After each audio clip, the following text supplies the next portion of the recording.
ابو الجوزہ کہتے ہیں مدینے والوں پر ایک سال قحط پڑ گیا۔ صاحب مشکات المصابیح نے اس حدیث کو تحریر کیا۔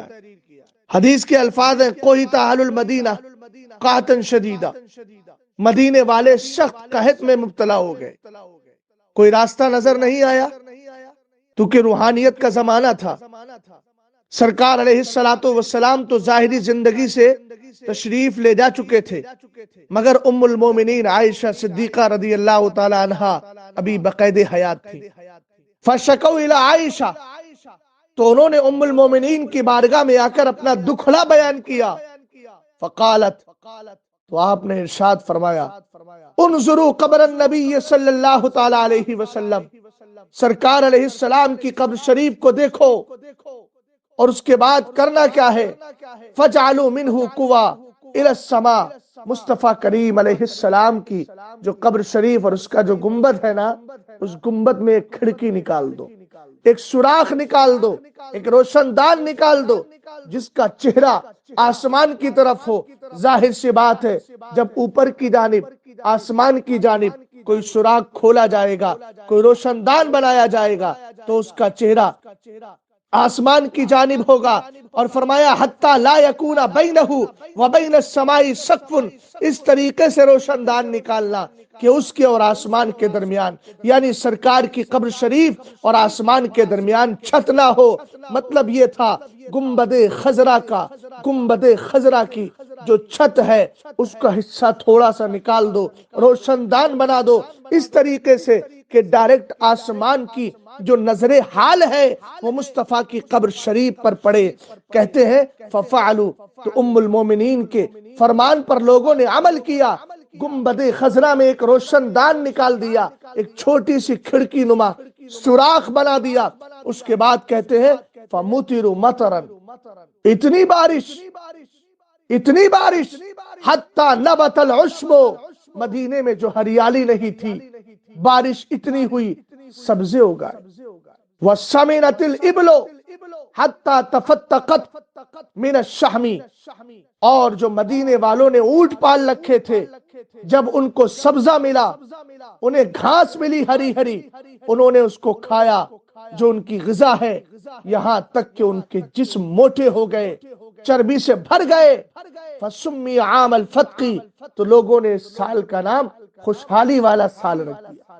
اب اس حدیث کی شرح میں ایک شارح نے بڑی پیاری بات ارشاد فرمائی جو ہمارے عشق کو دوبالا کرنے والی ہے، عشق کو بڑھانے والی ہے۔ اور اگر یاد مصطفیٰ میں آنکھوں سے آنسو نہیں نکلتے ہیں تو ہمارے لیے درس عبرت ہے۔ کون کون مصطفیٰ کی یاد میں آنسو بہاتا ہے؟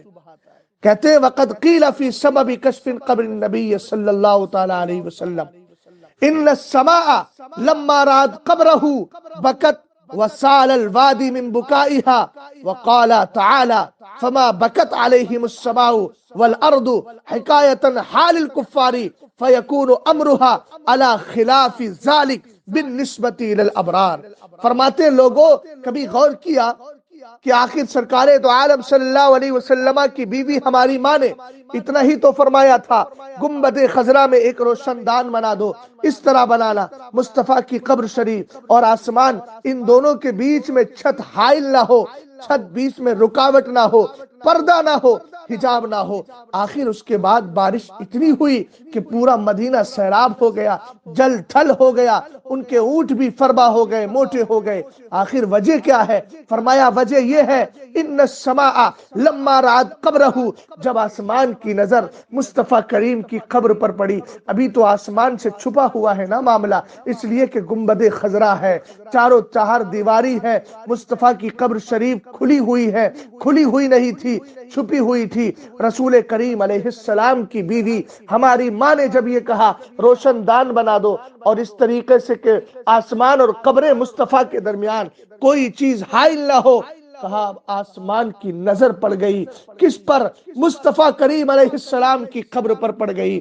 اور آپ جانتے ہیں جب نیکوں کا انتقال ہوتا ہے تو آسمان آنسو بہاتا ہے۔ اب اس کے آنسو بہانے کا اثر کیا ہوتا ہے؟ توجہ فرمائیے گا۔ لما رات قبرہ، جب سرکار کی قبر پر آسمان کی نظر پڑتی ہے، بکت وہ آنسو بہانے لگتا ہے، آسمان رونے لگتا ہے، اور آسمان کا رونا ہی تو بارش ہے۔ فرمایا وسال الوادی من بکائہا، اس کے رونے کی وجہ سے وادیوں میں، صحراؤں میں پانی آ گیا، جو زمین سوکھی تھی اس میں جل تھل ہو گیا، اس کے اندر شادابی پیدا ہو گئی۔ اللہ فرماتا ہے نا فما بکت علیہم السماء والارض، یہ کافر جب مرتے ہیں تو نہ آسمان روتا ہے نہ زمین روتی ہے۔ یہ کفار کے حال کو بیان کیا گیا ہے۔ فرمایا شارحین حدیث نے اب اس کا مفہوم مخالف نکالیے، جب نیک دنیا سے جاتے ہیں تو ان کی یاد میں آسمان آنسو بہاتا ہے۔ بس اسی تناظر میں میں آپ کو یہ بھی بتاتا چلوں، جب سرکار تاج الشریعہ دنیا سے گئے تھے، ایک زمانے نے دیکھا تھا کہ بارش ہوئی تھی، گلیوں میں پانی بھر گیا تھا۔ ہم نے سمجھ لیا ایک متقی گیا ہے تو آسمان بھی آنسو بہا رہا ہے۔ دنیا کے عشاق تو بہا رہے تھے، دنیا میں عشاقان تاج الشریعہ بھی آنسو بہا رہے تھے، احباب بھی آنسو بہا رہے تھے، شاگرد بھی آنسو بہا رہے تھے، مگر آسمان نے بارش کر کے دنیا والوں کو یہ ذہن دیا تھا، غم یار میں تم تنہا نہیں ہو، میں بھی اس غم یار میں شریک ہوں۔ سبحان اللہ۔